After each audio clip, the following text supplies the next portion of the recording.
Oh, hi! This week, I'm going to take you along for the voyage of making a Hedwig and the Angry Inch Hedwig costume. There's so much going on with this costume. I'm doing the Berlin Wall outfit from the Broadway show because I got to see it a couple years ago and Darren Criss was Hedwig and it was just wonderful. Few things have made me happier than seeing that show in person. But enough cheese. Here's what you need. There's a surprising number of pieces to this outfit. Luckily, I have already made some gold-heeled boots. These are for my femme Rocky Horror outfit. Then some fishnets, the tattier the better. I think any kind of shiny drapey fabric is gonna do for the little ascot that Hedwig wears. I happen to have this very outrageous blue and green leopard print holographic lace sheer shit for some reason. And I have an oversized denim jacket that I am gonna turn into a crop jacket. This dope ass denim dress. This actually fits me really well. This is one of my favorite Goodwill finds ever. I got a pile of chain scraps I'm gonna be fucking around with, a shitload of safety pins, and then a bunch of these shiny little seed beads that I found. Any kind of scrap bead shiny thing you want to throw on here, I'm sure it'll work great. Going for like a trash can glam look. Alright, stage one, altering the actual garments. Since this dress already fits me, I don't have to resize it or anything, and it's short sleeve. The only thing I'm going to change here is that this is a nice finished edge where Hedwig's dress looks like cut off shorts along the bottom. So we're going to rough that up. I have my trusty left-handed scissors and we're going to get to hacking. Ta-da! Next I'm just going to make this look as shabby as possible by pulling at some of the strands. I even got some tweezers, so I'm going to actually like pull some threads out. That noise you're hearing is the washing machine upstairs, and that is my cue to tell you the best way to rough up a raw edge like this is to put it in the washing machine and it'll get all frayed and stuff. If you happen to have one of these scary wood files hanging around, I'm just taking this and running it along the edge. Alright, that's as much like cutting and slicing we're going to do on the actual dress. Now for the jacket, I want the sleeves to be way shorter. Pick a spot and cut it there. So I'm just going to lay that piece I cut off on top of the other sleeve.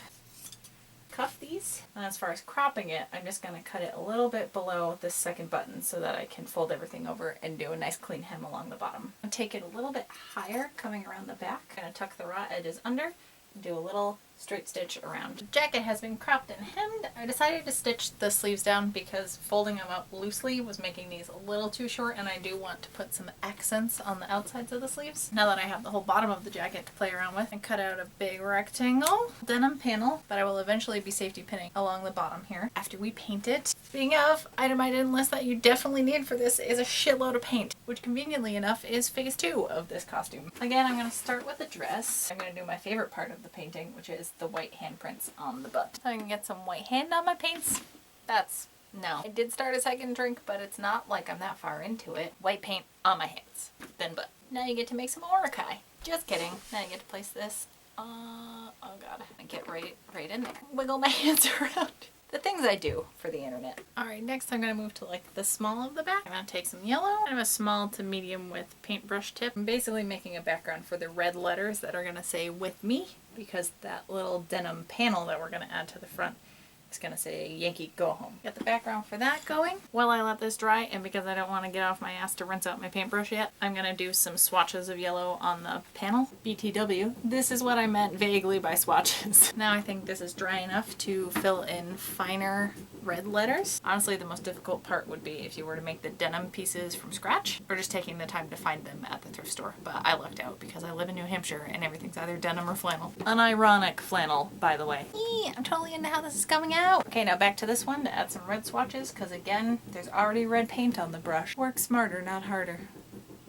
And while that's drying, I'm actually going to continue with the red and draw like this cool lip design, almost Rolling Stone style situation, on the center back just above the "with me." And the last red chunk, I think, is I'm just going to do a big heart right on this side, kind of near where your actual heart would be. It's a little lower.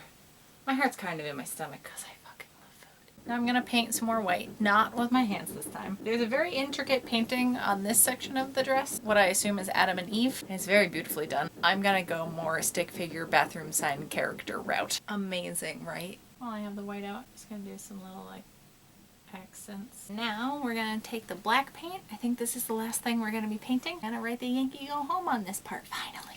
Eep, it's all done! And I think that is the end of phase 2, which if you're keeping up, means we're on to phase 3. Hardware stage, where all the chains and beads and safety pins and shit are going to come into play. There is a German flag and an American flag painted on the sleeves, and there's also like Berlin written down the side and like a tag spray paint style thing, if that's what you still call it. Tagging was a big thing when I was in high school, but Lord knows what the kids are calling it these days. But sleeves are too short for that, and I am taking a different interpretation off the flag, which I think is Hedwig appropriate. I took a bunch of these little tiny seed beads and I strung them onto 7 different safety pins, and then I went through all the little loops on the safety pin with another safety pin. You know what, this is pretty underwhelming, so I'm just gonna make a way bigger version. I'm gonna do basically the same thing with the American flag side with blue beads and white and red beads.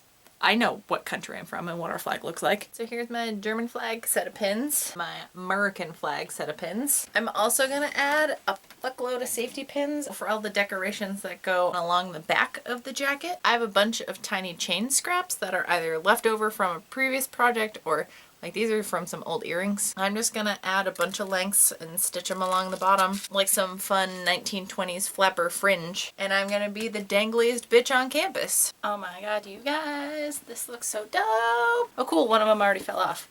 Expert seamstress. I spent a very long time putting all of these safety pins on. So there's 2 more accessories I need to make. I mentioned the little sparkly ascot piece, but I also forgot about the denim cuffs that she wears. Thankfully I have a shitload of extra denim from cutting the jacket apart earlier. I'm gonna use this bottom hem with these little buttons and this other little strap right here. You may have to go about the little wrist cuffs a different way. I think any kind of scrap denim that just goes around your wrist, you can even safety pin it together, is gonna work totally fine and fit the aesthetic. But because I have the world's tiniest wrists, I think I should be able to cut right above this tab here and still be able to button it. Even have to sew this, that would be amazing. Hell yeah, I can totally button it. I mean, it's tight, but fucking fits. That's crazy. I'm such a big person. Why are my wrists so little? And then for Hedwig's ascot, I'm just gonna cut out a kind of triangle piece that has long tabs on the end so that I can tie it around the back of my neck. Easy as that. Holy shit, you guys, we've made the last piece. Our Hedwig costume is done. I'm gonna put it on even though it's way too hot. Like a tank top and boxer shorts is too much clothes to be wearing today. It's so muggy. But for the love of Stephen Trask's music. Add some finishing touches. I'm gonna attach this without stabbing myself. These aren't quite on my butt, huh?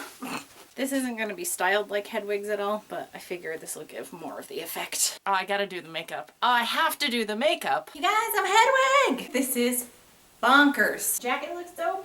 I got my little flag pins on the sleeves. This wig is hot as balls. So yeah, this is maybe my favorite costume I've ever put together. If you'd like to see my Dr. Frankenfurter costume that I made, I'll put a link to that right around here. If you would like to see how this happened, I'll post a video for it next week. You can subscribe up here. And if you would like to fund the weirdness, you can go ahead and check out my Patreon over here. Thank goodness Lego Boyfriend doesn't watch these videos, because then he would know that I'm taking his shit.